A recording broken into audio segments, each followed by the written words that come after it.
For more than 28 years, Pete Jenkins worked at ASML. But in 2019 he decided to take the CEO job of Infinitesima, an AFM metrology company in Abingdon, near Oxford. Now, if you're Dutch and if you're working in semiconductor equipment, this might ring a bell.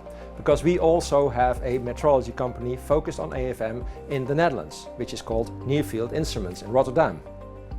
I traveled to Abingdon to ask Peter about scaling up and the competitive landscape in the AFM metrology market. Pete Jenkins, welcome to Bits and Chips, and thanks for having me here in Abingdon. My pleasure, Rene. It's great to welcome you here. Somebody I respect a lot from the book you wrote about ASML. Thank you for that. And the coverage you do on the industry. Much appreciated. Thank you. Where are we actually?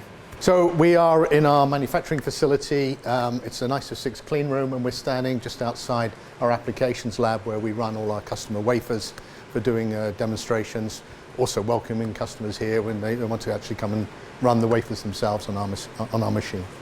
So the customers, they send the wafers to this location in Abingdon? Correct, correct. This is near Oxford. Abingdon is not really well known.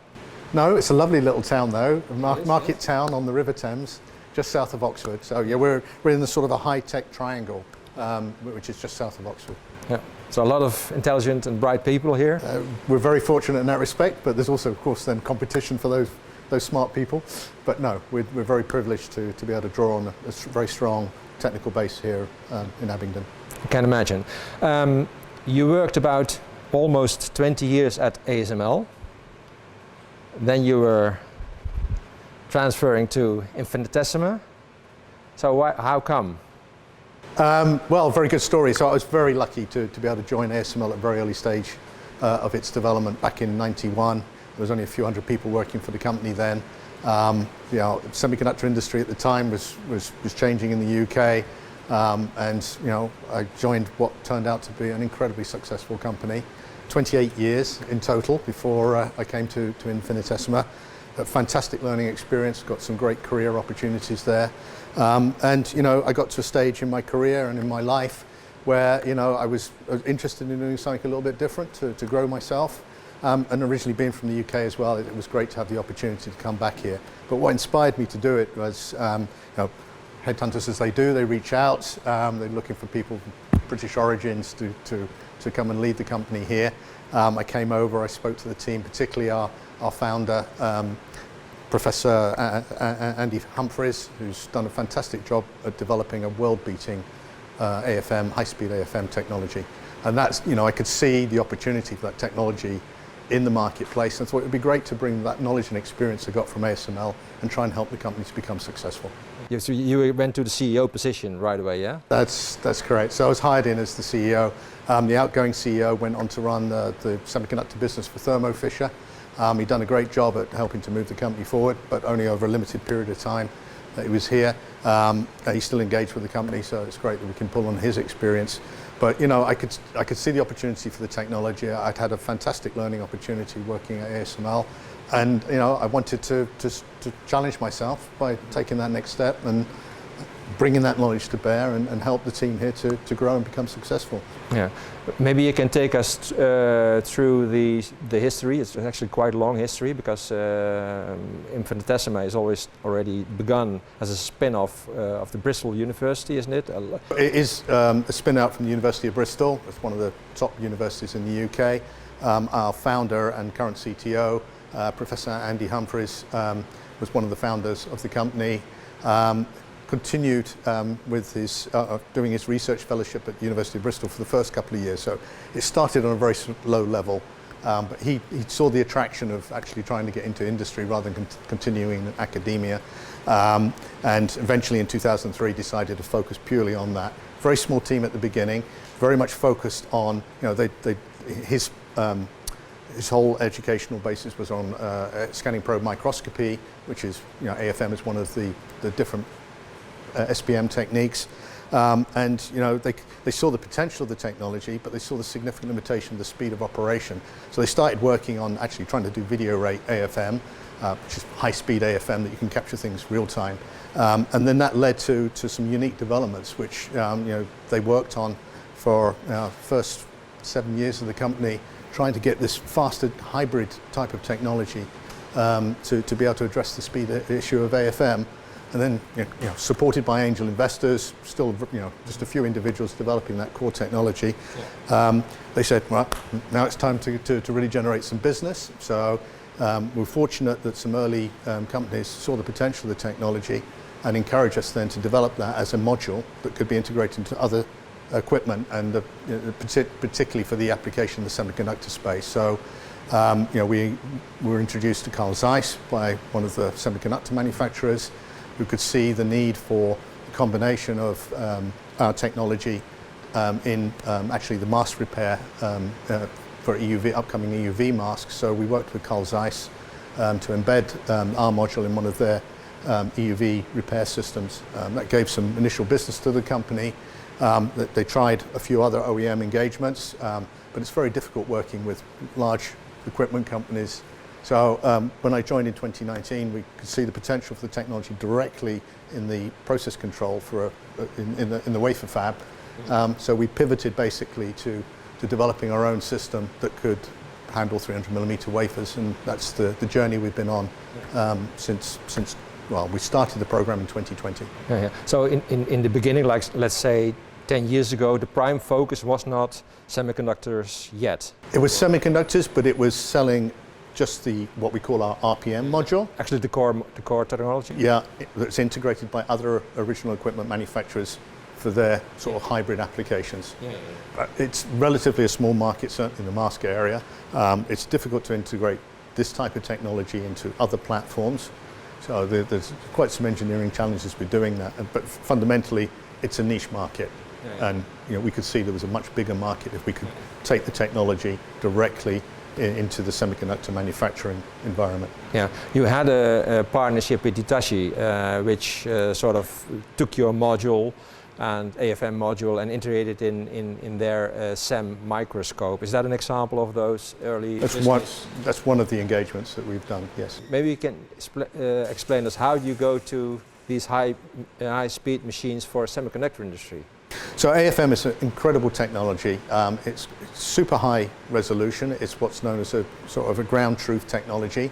There's a couple of examples of that. TEM is often, transmission electron microscopes are often classified as a ground truth. That's what people go to really understand as best as possible physical dimensions. AFM is one of those technologies. It's a fantastic technology for sensing the surface at sub-nanometer resolution and collecting three-dimensional information. And it's that's created the use of the technology in semiconductors. It's been used in R&D labs for at least 10 years to help in the process development by doing that ground truth, three-dimensional, high-resolution measurement of the surface of the devices they're developing. But its fundamental speed limitation of AFM, it's a mechanical technique which has really limited its ability for customers to take advantage of that technology and use it in volume production. There, it's dominated typically by optical and EBAM techniques, which are, compared to traditional AFM, 100 times, 1,000 times faster. And why does it come up now? And what is it competitive advantage? Why are chip companies starting to use the stuff? So, really good questions. Of course, semiconductors continue to get smaller, and it's becoming incredibly more difficult to shrink the lateral geometries. It continues. ASML's next generation High-NA is helping make that next step. But the limitation's not necessarily how small you can make the pattern, but how you can actually control the electrostatics of these devices and connect them together efficiently. And that's resulting in ever more complex three-dimensional structures which need to be measured at now sub-nanometer geometries. And that's what's creating now the growth and the demand for AFM. So AFM as a lab tool has been growing quite significantly in the last 5 years, about 30% compound annual growth rate in sales of AFM into semiconductor labs. Now that market is pretty well served by the traditional AFM suppliers because you don't necessarily need speed of operation if you're in an R&D lab. Mm-hmm. So traditional suppliers like Brooker and Park Systems out of Korea, they do a great job at making a very rounded lab AFM automated system that customers can use in R&D labs. But you know, the problems they're solving in R&D also need to be solved in high volume manufacturing.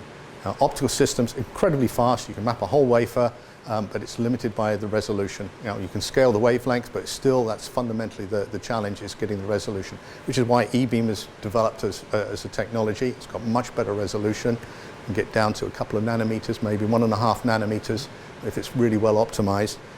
But that doesn't provide much three-dimensional information. In fact, it's predominantly a 2D tool with high resolution. And therefore, the more complex three-dimensional process control that's required with these advanced semiconductor processes needs a new solution. And people are working on multiple different things, but AFM is what they've chosen in R&D. So you help that R&D technology go into the volume manufacturing fab by solving the speed issue. That would be clearly the preferred solution for the industry. Because semiconductor manufacturers are actually quite conservative. They don't want any strange tools in their fab. So actually, now that AFM is starting to be adopted, you also see Nearfield Instruments from Holland selling more machines. You were obviously looking at a bright future, but so it is actually they can't get any other tool to check these surfaces and these heights. Exactly. Yeah, exactly. And you're right. Although it's an industry that moves at an incredible speed with, you know, doing some incredible technologies, when you come to the manufacturing environment, particularly, even in R&D, customers are conservative in what they do because they need to keep that speed going, so they don't like to have to gamble on new things if they can avoid it. So extending the existing optical and E-beam is what the industry has been doing very effectively for a number of years. But there are a few critical applications now that are just not well served by that.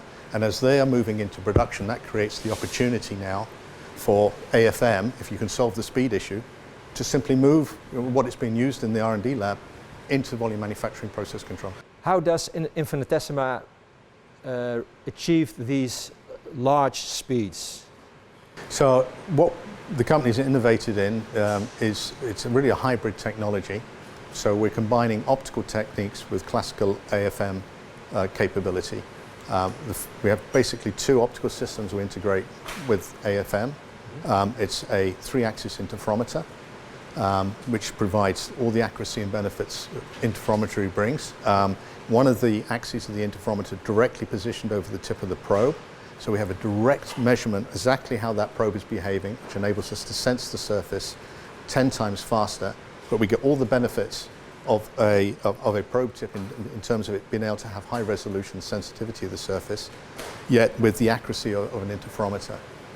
The second optical system is an infrared laser that actually excites the cantilever of the probe directly, and that has a much higher mechanical bandwidth than the traditional way of controlling the probe, which is to use a piezo, both to dither it and control its position. So you excite the cantilever with a laser beam? That's correct. And you do that at a high frequency, or do you hit it and then it starts? So it's a photothermal actuation of the metallic strip on the back of the cantilever. So these cantilevers are fabricated with MEMS technology. They're microns across, microns long. So it's a very small element in itself. So it has a much higher mechanical bandwidth than if you try to dither the probe with a piezo. Furthermore, the additional benefit of that is, particularly for three-dimensional structures, we can actually, using a second signal from that laser, actually control where the probe goes, so that we can collect each individual pixel and retract the probe without it interacting with the other features on the surface, which could damage the probe or require it to go much slower. So that gives us speed advantage on topographical structures and preserves the life of the probe, together with that interferometer signal that's sensing the surface 10 times faster than the indirect loop that you have with the traditional AFM hardware. So it's actually a combination of actuating and sensing, so optical actuating and optical sensing. Correct. Do I understand it correct that the actuation is also done by a temperature increase? So exactly, so we actually heat the metal film up on the back of the cantilever. All AFM probes have metal on the back, typically because they reflect a laser diode off the back of the metal. We actually use that metal film slightly, we use it for that purpose, but also to heat it so that when it heats, it expands, but has a thermal constant. It recovers that temperature very quickly, so you can operate it at, we're operating today at 600 kilohertz, whereas the mechanical limitation that you have on a piezo actuation system at best is 60 kilohertz. That gives us the speed in which we can collect the data off the surface, create an image as we would call it. So each pixel is collected individually, and we can do that much faster because of that photothermal actuation of the cantilever, 10 times faster. Yeah, maybe you can give us a hint of how fast you can measure a wafer, because you cannot measure a whole wafer, but what do semiconductor manufacturers typically need to have a quite a good image of a 300 millimeter wafer with your systems? Really good question. What do they need? They always say it needs to be faster, of course, but you need to be at a meaningful throughput that you can provide the metrological data that's required to control the process at a speed that's relevant for the rate at which the work is going through the fab, with minimum number of machines, so you have minimum amount of use of the fab space. A typical example would be, for example, if you're doing hybrid wafer bonding, you like to be able to measure, typical sampling scheme is to measure 13 points on the wafer. You may measure a field of view, say of 40 microns or 100 microns, so you've got enough capture of the local variation at each one of those points. Yeah. And then we are collecting images at each point within less than 2 seconds, and the rest of the system architecture is organized so that we can move quickly between points to collect that data. So it's not just the RPM technology that delivers the speed, and we're doing that today at 60 wafers an hour. We have a roadmap that we can drive that to over 100 wafers an hour. Yeah. I even saw in one of your presentations on YouTube where you mentioned 170 wafers. Yeah. That's like 3 years ago, but that was a sort of a... AFM, when we started our program, we visited customers and said, we've got an idea to deliver a high-speed AFM system. And everybody goes, I'm not sure we believe that's possible. So we put a big stick in the ground and said, well, we can drive the technology to 170 wafers an hour. We could probably do that today if we were measuring 5 points on a wafer for certain applications. So if you're measuring something that's flat, we can go faster than if you're measuring deep trenches, for example. Yeah, so there's a big range in the productivity you can achieve depending on the application. But one of the really important applications is actually measuring flat surfaces post-CMP, hybrid wafer bonding being a good example. Yeah. That's where we can go really fast. We see the opportunity to go sub 1 second image times in the future for that application. And then a high-speed wafer stage helps us go quickly between points on the wafer. You mentioned hybrid bonding, but what you need for hybrid bonding is very flat surfaces, but also depths of copper connections, like they are typically in the 10 nanometer, 20 nanometer to make the copper connections wafer to wafer. Do I understand it correct? That is, to check that with AFM, you only need to check certain spots or typical locations on the wafer, and then you're sort of have a good idea of where you are? Yes, but for a start, the depths that they're trying to control these to is actually even sub-nanometer in some of the applications, and that makes it really challenging, hence the need for AFM. When you're in a production process control environment, then typically you'll just do a simple sampling of the wafer to make sure each wafer is uniform and controlled, particularly at that point in the process, because the wafers are nearly complete and have therefore high value. So you don't want to be bonding a wafer if it's not correctly prepared. But there are use cases that customers are looking at also for controlling the production process that you may need to make a large field of view on something in the scribe lane to make sure that that's not going to cause a void when you do the bonding process. What is that, a scribe line? The scribe lane is between each of the die, where they'll actually chop the dies up, but in there you typically have structures that are used, for example, by scanners for aligning to or measuring overlay. So these structures typically don't necessarily polish the same way that the small copper pads that you're going to be bonding the wafers to. Mm-hmm. So that can also be an element that has to be measured either in the process development but potentially also in the production environment. The other critical thing is what happens at the edge of the wafer, because you can get voids forming around the edge of the wafer that can actually hurt your yield as you do that hybrid wafer bonding. So one of the cool things that we're also able to do is we can use our high-speed, high-precision wafer stage to actually collect what they call profiling and actually scan millimeter levels at high speed across all orientations around the edge of the wafer. And that complements then the capability of our high-speed metrological data that we collect by going point to point across the wafer to control the polishing on the copper pads. Mm-hmm. You mentioned SAIS as an early customer to check their metrology system for mask reparation. What can you tell us more about what they actually did with your instrument? So they make a mask repair system using E-beam to either remove or deposit material on the mask. This is for EUV mask, isn't it? Primarily. They produce that with E-beam and repair that with E-beam. Repair it with E-beam, yeah. Okay.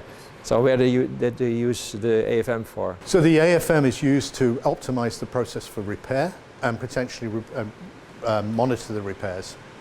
Okay. So that's the application. When you first they calibrate the machine with the AFM tool. The removal or the deposition process to make sure that it's able to repair the defect. Yes. And afterwards they check. They keep on checking the. Exactly. So when they're running masks through the machine, the opportunity is then to check that defect before they remove it from the machine. Now, as it turns out, these are big expensive machines. Customers don't like to be having time when it's not repairing a mask. So the production application of that has not turned out yet to be a key driver for the business. Mm-hmm. But you know, as I say, that's just mask industry is a small business anyway. So it's not a big market, which is why we're much more focused now with our Metron system on driving process control in the wafer fabs. Yeah, and where can we find your machines? We have installations in Taiwan and an installation in Korea. We are in the process of completing an agreement for a machine to go to an important research institute in Europe. And we're basically running evaluations for all the leading semiconductor companies for a number of different applications, of which post-CMP, particularly for hybrid wafer bonding, is one. What's really exciting, also, you know, from my previous experience, is the introduction of high-NA EUV, which is also driving some, you know, increasing challenges around metrology, which we can address very effectively, and that's creating also a lot of interest at customers. Yeah, of course, IMAC and ASML work together in Leuven in their high-NA environment. I suppose your machines are heading for Leuven. Well, you know, it's public information that, you know, we've got technical papers out there. We've been working closely with ASML. And also with IMAC, so that's probably a logical conclusion, but it's not yet publicly announced. Okay, when do you expect it to announce it? During this summer. This summer? Yeah. So your machines are now used in Asia, and that's all for logic and, for instance, high bandwidth memory applications, or? So that's one of the applications, but we are in a production fab in Korea that's used actually for controlling the depth of structures and being qualified now also for EUV. So during your 28 years at ASML, you've had an enormous, tremendous amount of experience in the semiconductor industry. Actually, what are you taking to Infinitesima, and what the specific things you can use here? I'd be very curious about that. Well, as I said earlier, yeah, it was a great learning experience working at ASML and what it takes to become a successful leading semiconductor equipment company. Clearly, P1 is to focus on the customer. Incredible strong focus on the customer is what helps you to be successful. Understanding what their needs are and driving towards solving those is very important. But how ASML did it also gave me lessons that I took away. For example, the importance of system engineering, designing the system in a modular way, not trying to do everything yourself. So what we do is we work with a number of other key suppliers trusted in the industry to do bits of the system that we're not trying to redo ourselves. That helps us in many ways in terms of having a reliable system, cost effectively putting it together. And you don't develop your own wafer stage. Nope. So there we've partnered with a very well respected Swiss company to deliver a very high speed, high precision stage. They're trusted by other leading players in the industry. and they understand the requirements of the industry. So it's been a really strong technology partner for us. It doesn't mean that we don't drive them to develop certain new capabilities that they haven't done before. We are driving them as a supplier, as we do with some of the other key suppliers that we work with. But yeah, no, it's that modular learning, the focus on the system design, and I guess from my early career at ASML as well, the focus on doing the whole product. If you're going to cross the chasm, which is what you're trying to do with high-speed AFM, you need to think about the whole product definition and simple things like how you're going to handle those probes in a manufacturing environment where you don't want engineers opening up the doors and trying to climb in the machine and restock it with these flimsy little probes. So we've automated that whole process, including the control and calibration of those probes. Yeah, maybe you told me about the customer focus, asking customers what they need. It's tremendously important. But where does that translate in? What kind of behavior does that translate in? What should you do? Well,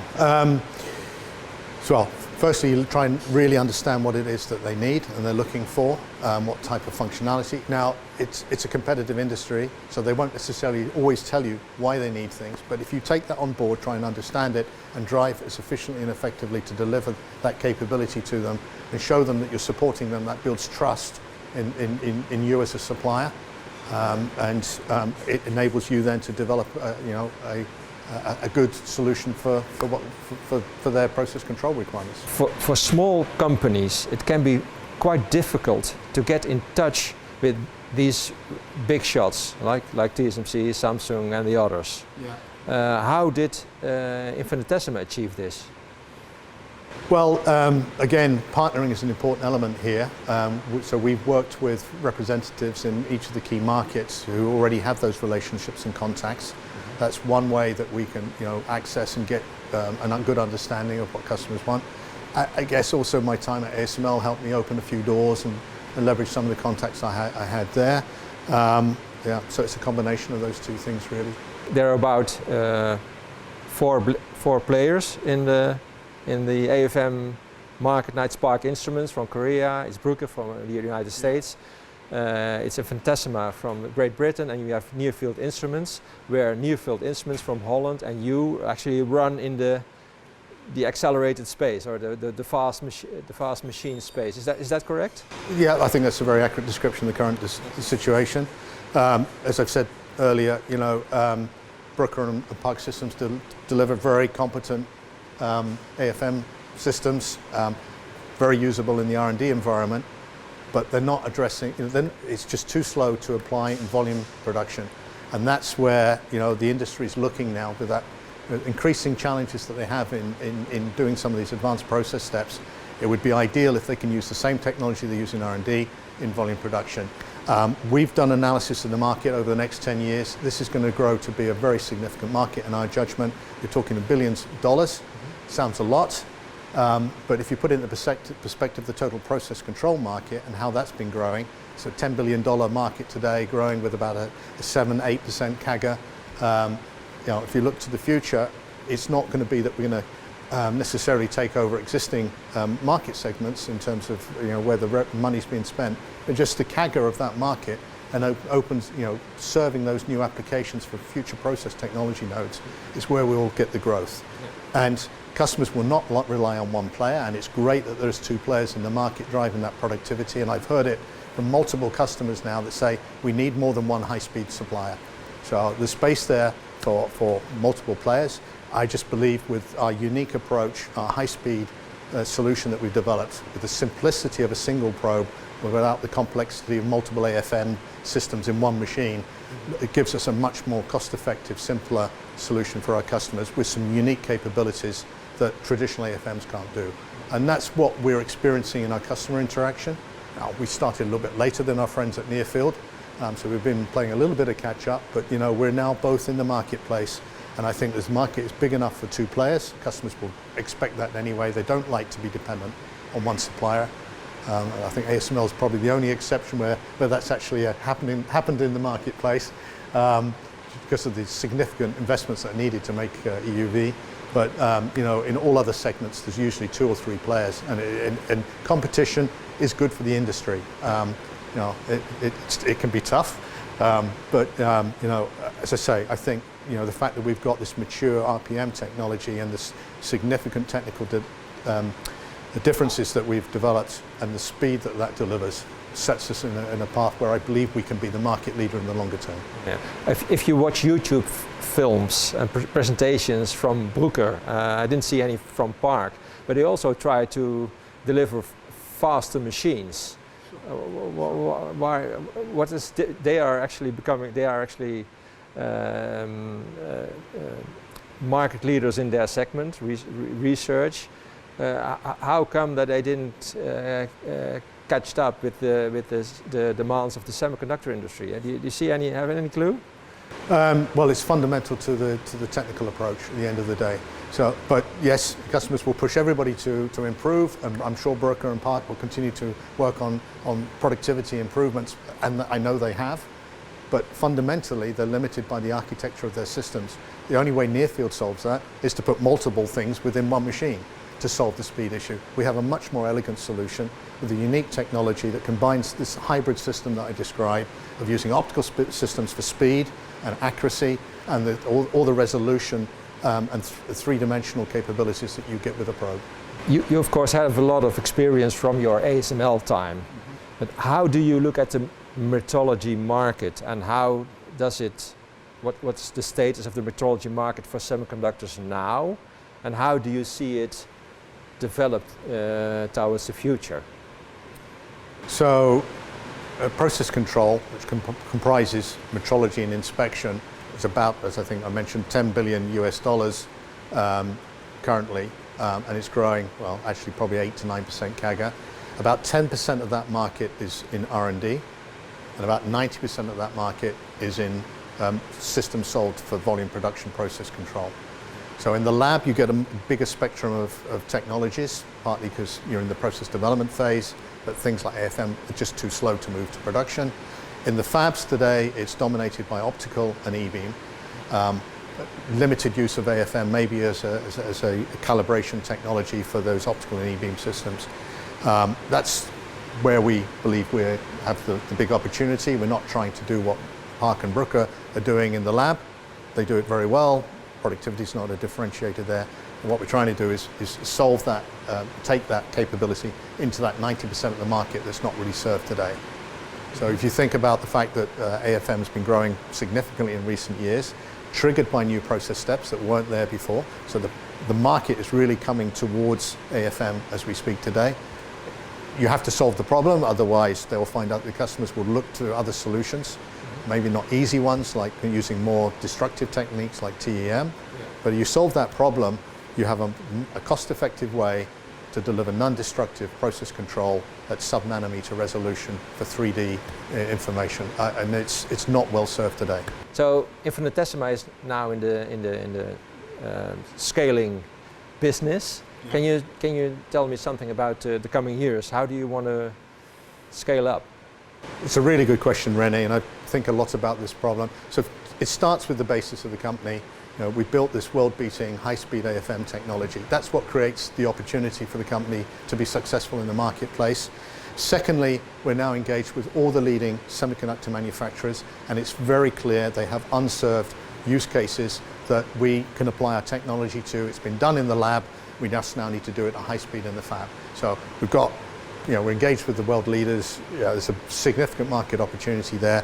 We now need to be able to scale up. And it starts with the organization itself. We need to build a world-class team that can deal with these very demanding customers. They are used to dealing with very big companies. We're a much smaller organization, but building as I say, a really strong team and growing that team so that we can support all of the key players in the marketplace with a high rate of speed and turn in terms of developing and refining the technology, which is what they expect and drive the bigger players in the industry to do. So that's what we're trying to do. Can you give me a few numbers, like sure. Machines and sure, people sure. that you... Yeah, so when I joined the company, we were just over 25 people. Today, we're about 75. By the end of the year, we'll be about 100. That has really ticked up since we've introduced the Metron system, so that we're ready to support our customers, and that growth I'm sure will continue as we move forward. In terms of the design of the equipment, which is critical to answer your question about scaling, the focus on doing a modular design, working with industrial partners, is essential. So the only thing we need to scale up in terms of manufacturing is the RPM module itself. Now, it's the core technology, of course. That's what enables our technology to address the customer needs. That will stay with us. We've been developing that and refining that technology for over 20 years, so we know how to do that bit, and we keep the IP with ourselves. When it comes to building more machines, we work with a partner in Taiwan that's got a big factory. They build machines for leading players in the industry. They're a tier 1 supplier to ASML, for example, so they're a trusted partner for the semiconductor equipment industry. We work with other suppliers that produce hundreds of modules a year that we're of the same type that we're integrating into our system. So when it comes to scaling up the volume, we're extremely well positioned to do that as quickly as the market requires, and not have to continually look to invest and recruit and train and build factories to be able to execute on that. And then it's really about growing the team and to support the customers as we scale up. Yeah. And the core technology, actually you're producing it here in this location in Abingdon. And how about funding? So funding has been a challenge. I can't deny that. It's always a challenge. Yeah. The significant part of that challenge is AFM is a small market today, and it's in the lab. So it's been able to explain to people why we can take that technology and into the wafer fab. So it's about what we do, but it's also about the market at the customers. And customers don't like to talk to investors, for a start. And if they're doing something with us, they probably don't want other people to know, in case the other customers pick up on it for whatever reason. So it's getting explaining to investors a very technical thing, which is capital intensive. It's going to take a certain runway to build a significant volume of revenue that enables then a return for them as investors. What we have done is transition from angel investors to institutional investors, and we don't want to take on too much capital now, because then you dilute it and you create a big barrier for your exit further down the road. So we've been very measured in the investments that we've taken on board, and how carefully we've grown the organisation, so that we're not got a run rate that is burning through capital quickly and then it's driving even more pressure to take on more capital investment than is needed at this phase of the company's growth. So, and what do you see as an end goal? Do you see an IPO or an acquisition? What are the rules there? Well, there are no rules other than we need to deliver a return for our investors.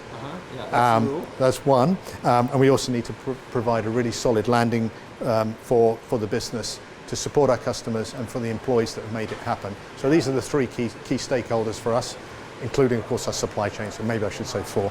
But it's about, and there are two opportunities. You say we could do a flotation of the business. That probably takes a little bit longer, because you need to build a proven track record of revenues, and you need to structure your business in a slightly different way. This industry is it's very common to have trade sales, M&As. The industry's consolidated hugely since I started. You used to have 30 plus semiconductor manufacturers. Now there's about 6 advanced players, of which 4 are really quite dominant. And the same in the equipment space. That's consolidated down hugely. Scale helps. So I'm very open to both approaches. It has to be at the right valuation for the business, and it has to be a safe landing for our employees, and we need to protect the interests of our customers. And these are the key things that will drive our decision on which path we take. But first of all, we need to scale up.